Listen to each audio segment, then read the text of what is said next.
मुकद्दस मत्ती रसूल की मार्फत लिखी गई अंजील और उसका 7वां बाब और उसकी पहली और 7वीं आयत से 11वीं आयत तक खुदावंद के कलाम आपके लिए पढ़ा गया। Matthew chapter 7 verse 7 to 11 we have read it। so यहाँ पर हम देखते हैं कि लिखा है, मांगो तो तुमको दिया जाएगा, ढूंढो तो पाओगे, दरवाज़ा खटखटाओ तो तुम्हारे वास्ते खोला जाएगा।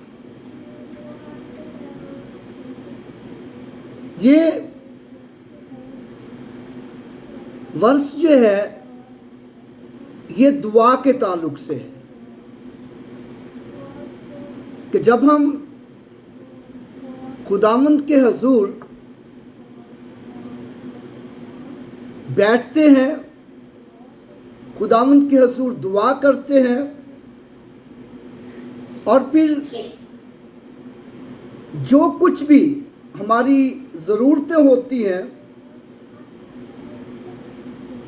और वो सब हम खुदावंद को कहते हैं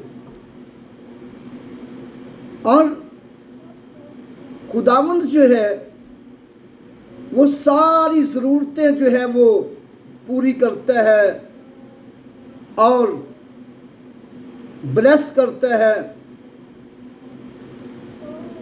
इसीलिए यीशु मसीह ने कहा, मांगो तो तुमको दिया जाएगा।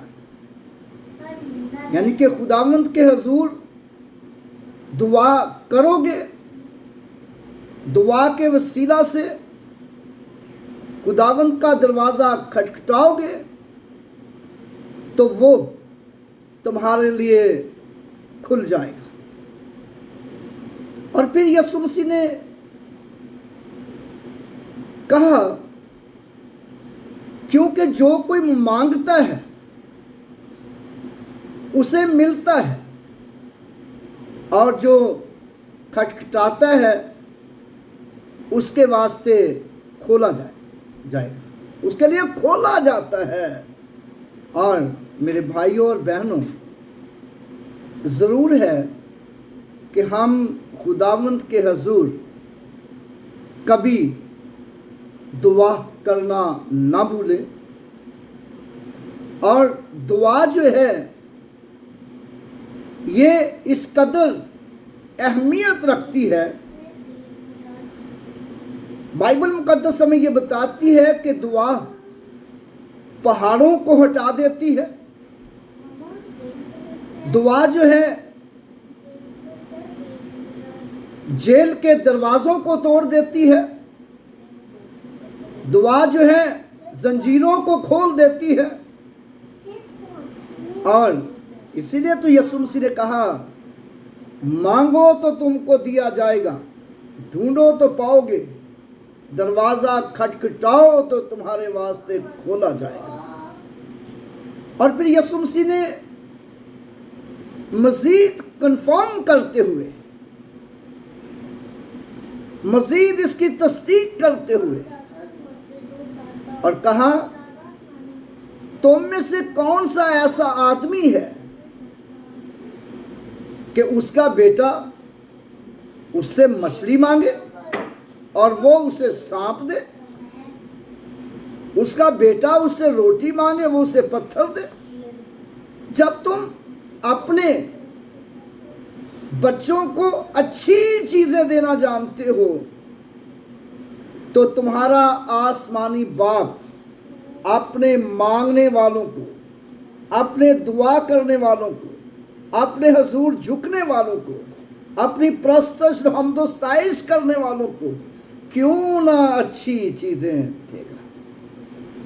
इसलिए यीशु मसीह ने कहा, मांगो तो तुमको दिया जाएगा, दरवाज़ा खटखटाओ तो तुम्हारे वास्ते खोला जाएगा। और हम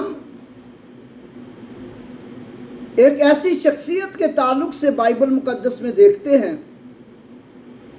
कि जिसने खुदावंद से मांगा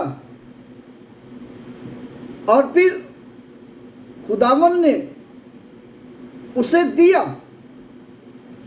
और बहुत सी ऐसी मिसालें हमें मिलती हैं बाइबल मुकद्दस में से कि जिन्होंने खुदावंद से जो कुछ मांगा और खुदावंद ने उन्हें वही दिया।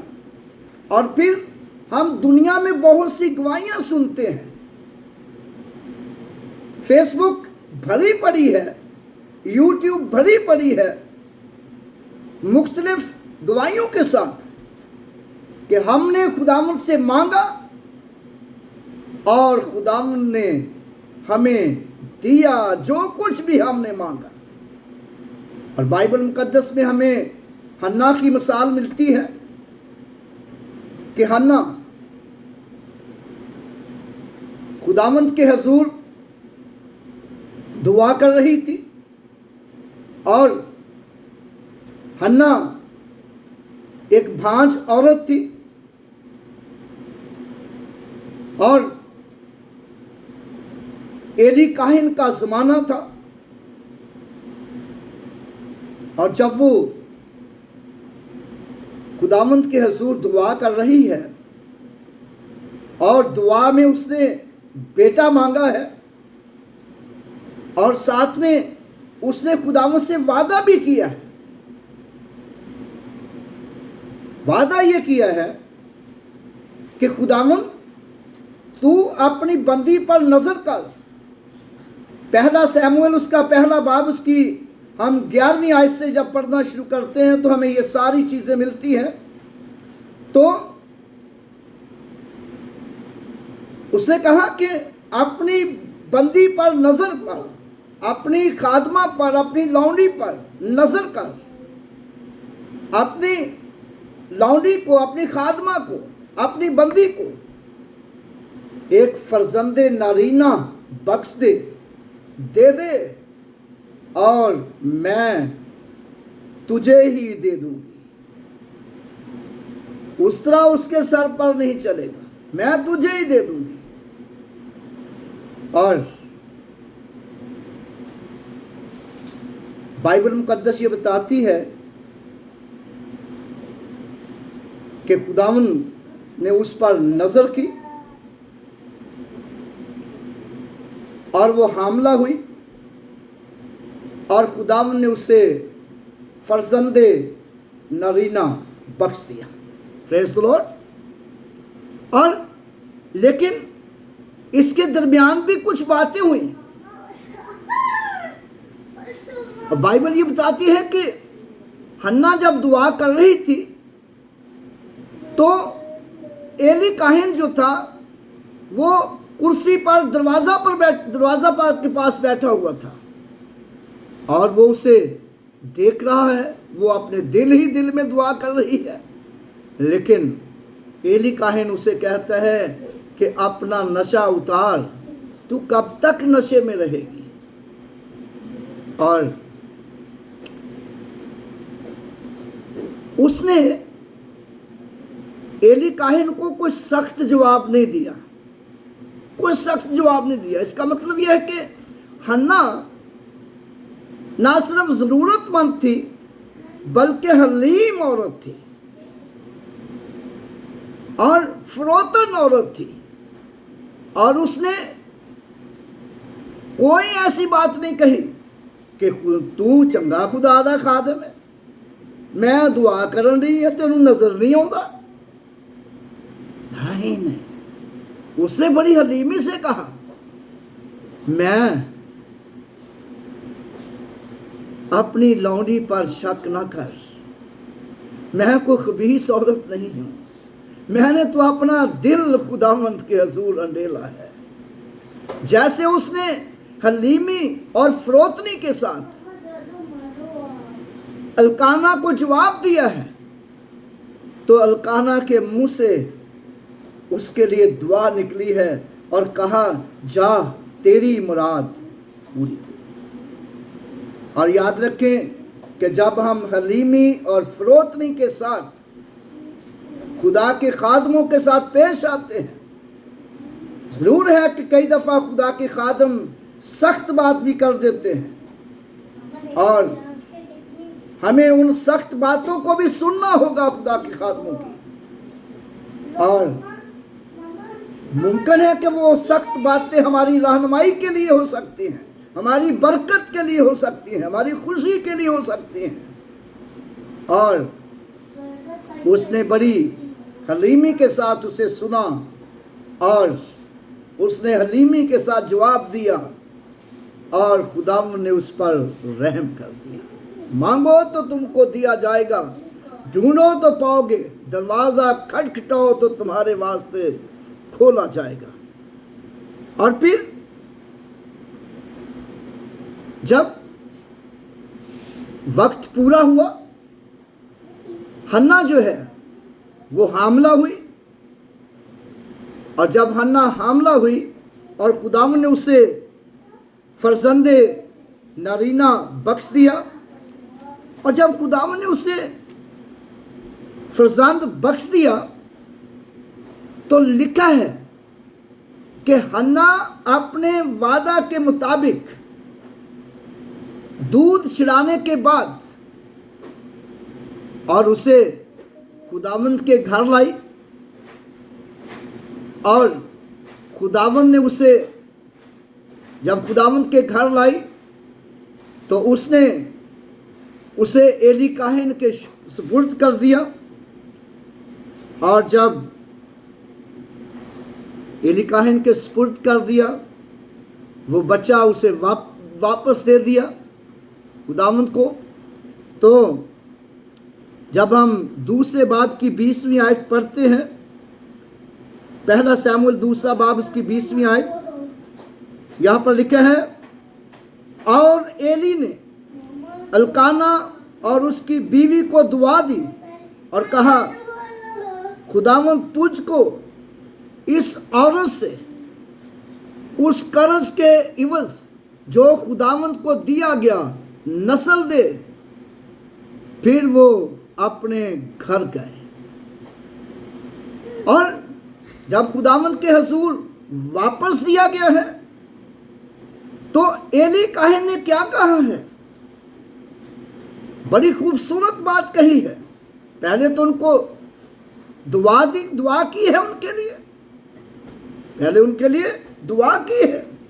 और दुआ करने के बाद एली काहिन ने कहा है कि तुझको इस औरत से उस कर्ज के वज जो खुदावंद को दिया गया नस्ल दे।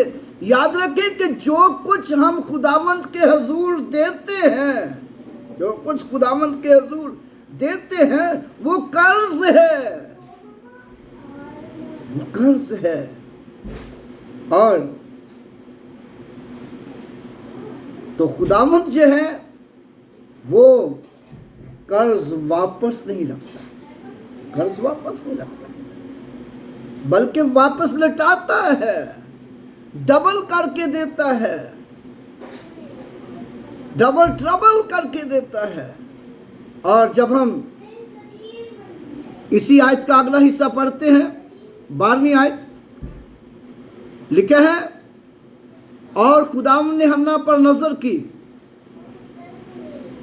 और वो हामला हुई, उसके 3 बेटे और 2 बेटियां हुई, और वो लड़का शमूएल खुदावंद के हजूर बढ़ता गया।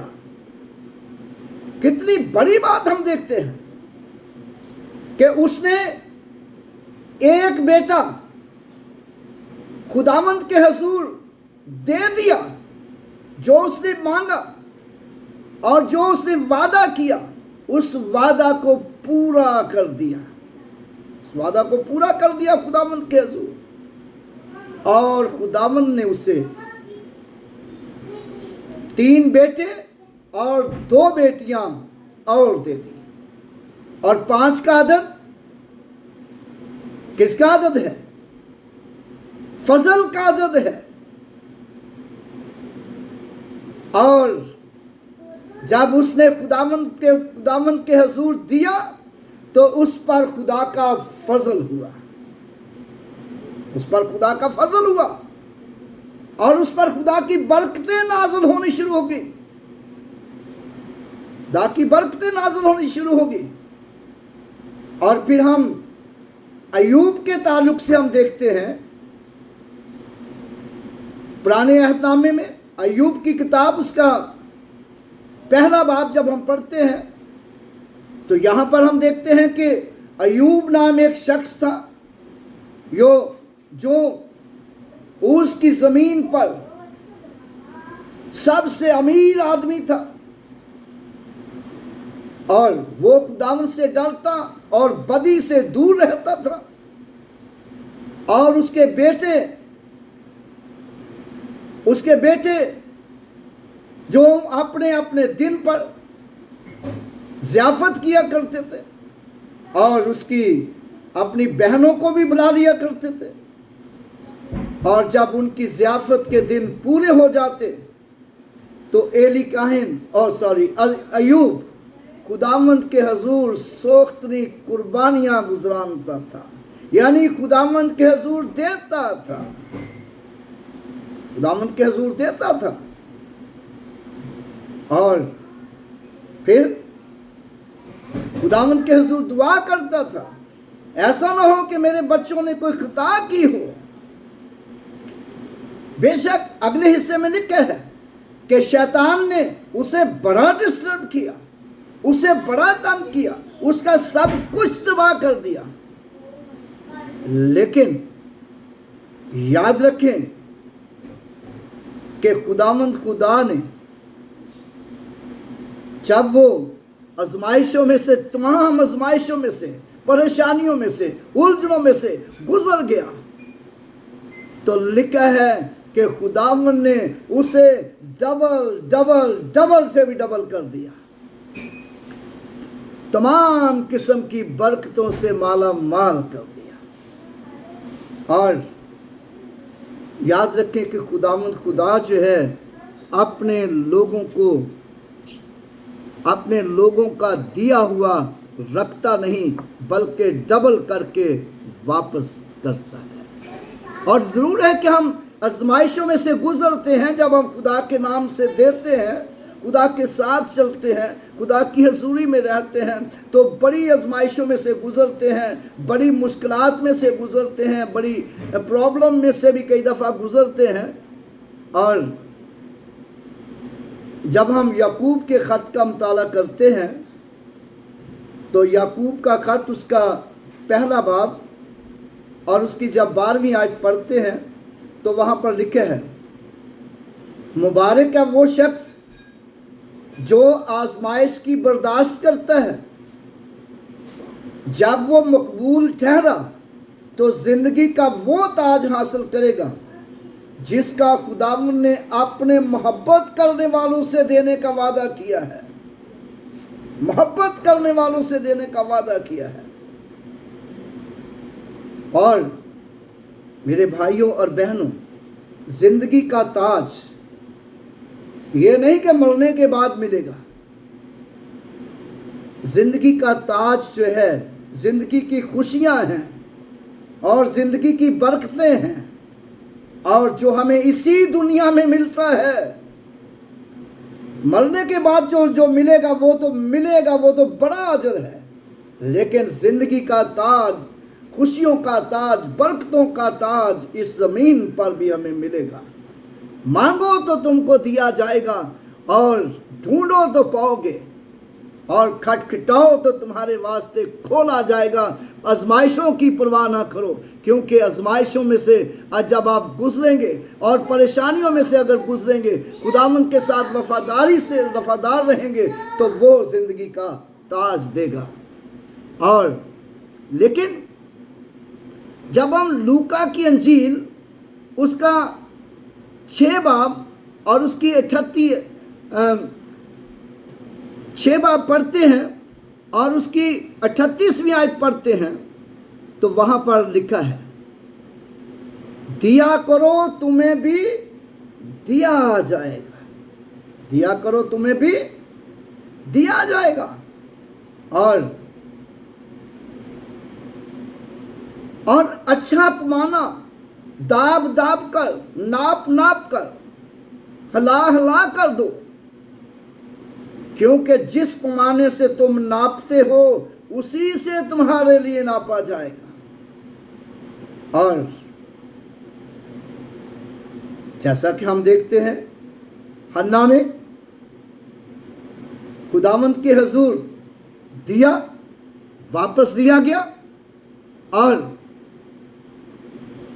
अय्यूब खुदावंद के हुजूर देता रहा, उसने अपना हाथ खुदावंद के हुजूर ना रोका, और खुदावंद ने भी उसे सर बुलंद किया, और उसे वो तमाम आजमाइशें जो उस पर आई, तमाम बीमारियां जो उस पर आई, जो परेशानियां जो उस पर आई, और उन सब को डिसॉल्व कर दिया। और बल्कि वो लोग जो उसको तानाजनी करते थे, वो लोग जो उस पर उंगली उठाते थे, और उनको भी खुदा ने झिड़का, उनको भी खुदा ने मुलामत किया, लेकिन अय्यूब को सर बुलंद किया। याद रखें कि लोग कई दफ़ा आपको मुलामत भी करते हैं, आपको तानाजनी भी करते हैं, और लोग ये भी कहते हैं कि ये तो खुदा के नाम पर देता भी बड़ा है, और ये तो खुदा के साथ चलता भी बड़ा है, खुदा की परस्तिश भी करता है, मुसीबतें इसकी ख़त्म नहीं होती, और परेशानियों में गिरा रहता है, दूसरों के लिए तसल्ली बना रहता है। लोग तानेजनी करते हैं आपके लिए, लेकिन परवाह ना करें, खुदावंद उनको शर्मिंदा कर देता है जब आप सरफराज होते हैं। और अय्यूब के दोस्त उसको तानाजनी करते थे, अय्यूब के दोस्त उसको मुलामत करते थे, लेकिन खुदावंद ने उसे सरफराज किया और बरकत बख्शी। और लिखा है, जिस पैमाने से तुम नापते हो उसी से तुम्हारे लिए नापा जाएगा। और वो मुलामत करते थे, उनको मुलामत की गई, वो मुलामत करते थे, उनको मुलामत की गई, और वो खुदावंद के हुजूर देता था, उसको दिया गया।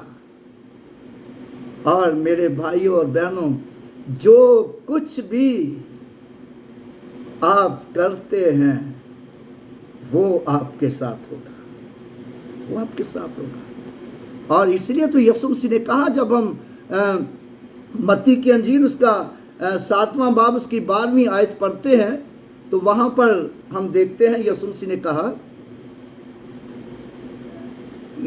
कहा, जो कुछ तुम चाहते हो कि लोग तुम्हारे साथ करें, तुम भी उनके साथ वही करो। और हम क्या चाहते हैं लोग हमारे साथ करें?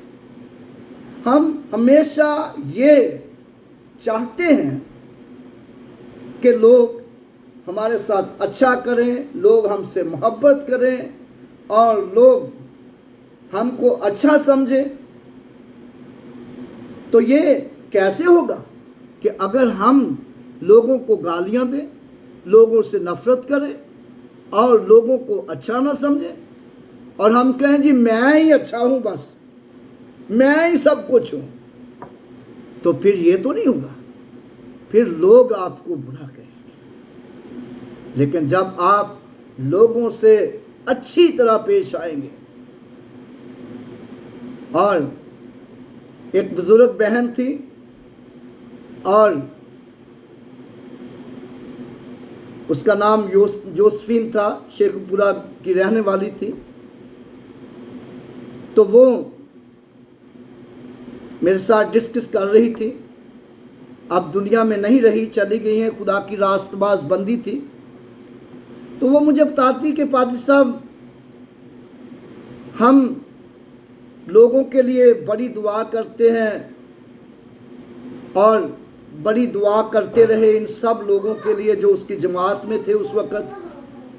ये हमें बुरा भला भी कहते थे, कई दफ़ा धक्के देकर घर से भी निकाल देते थे, लेकिन हम इनके लिए दुआ करते रहे, हम इनको प्यार करते रहे, हम इनसे मोहब्बत से पेश आते रहे। तो आज देखें ये हमारे साथ है। याद रखें कि खुदावंद जो है वो लोग जो आपसे नफरत करते हैं और खुदावंद उनको भी आपके दोस्त बना देगा। इमसाल की किताब में लिखा है, जब इंसान की रवशें खुदावंद को पसंद आती हैं तो वो उसके दुश्मनों को भी दोस्त बना देता है, उसके दुश्मनों को भी दोस्त बना देता है। और जो कुछ तुम चाहते हो कि लोग तुम्हारे साथ करें, तुम भी उनके साथ वही करो, और जिस पैमाने से तुम नापते हो उसी से तुम्हारे लिए नापा जाएगा। दिया करो, तुम्हें भी दिया जाएगा। और इसी बात पर न रहें कि मांगो तो तुमको दिया जाएगा, यानी कि मांगे भी खुदावंद से मांगे भी, खुदावंद से हासिल भी करें और खुदावंद के नाम पर दें भी। और आज दुनिया में, खुसूसन पाकिस्तान में, सलाब की जद में बहुत लोग आए हुए हैं और बहुत परेशान हैं लोग। क्या क्रिश्चियन, क्या मुस्लिम, क्या हिंदू, क्या सिख, पाकिस्तान में बड़ी मुश्किलात में हैं। पाकिस्तान में तबाही मच गई है और हम सब का फर्ज है कि हम अपनी मुट्ठी को खोलें, उनकी मदद करें। अगर आपके पास नहीं है तो कोई बात नहीं, देने की कोई बात नहीं, आप उनके लिए दुआ करें। लेकिन जिनके पास है, जिनके पास तौफीक है, वो मेरे भाई और बहनों मुट्ठी खोलें उन लोगों के लिए। उनको मेरी और आपकी ज़रूरत है। अगर आपके पास पैसा देने की ज़रूरत नहीं है उनको, अगर आपके पास उनको कपड़ा देने के लिए गुंजाइश नहीं है, आपके पास बड़ी गुंजाइश है कि आप उनके लिए दुआ करें। और लेकिन जिनके पास है और वो अपनी मुट्ठी बंद ना करें, बल्कि उनके लिए खोलें, और उनको मेरी और आपकी ज़रूरत है। और जब हम दूसरा कुरिन्थियों उसका 9वां बाब और